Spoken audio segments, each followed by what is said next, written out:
ట్రంప్ని ఎవరికాళ్ళు విమర్శించచ్చు గాక తనేమి పరాయి దేశ ప్రయోజనాల కోసం పాకులాడట్లేదు, లేదా రాజకీయ స్వార్థం కోసం పాకులాడట్లేదు. అట్లయితే కనుక వివిధ సంస్థలతో ఒప్పందాలు చేసుకుని డబ్బులు తినేసి కూర్చోవచ్చు ప్రశాంతంగా. కాదు, అమెరికా ఫస్ట్ అన్నటువంటి కాన్సెప్ట్ ముందే చెప్పాడు.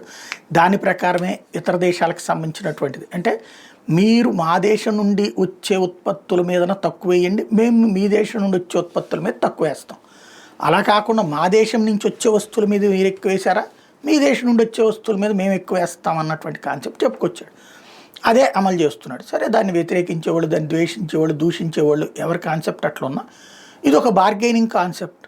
ఆ బార్గెనింగ్ ఇప్పుడు ప్రారంభమైంది. దాంట్లో భాగంగా ఇప్పటికే ఆస్ట్రేలియా మాట్లాడతానంది, ఇటలీ మాట్లాడతానంది.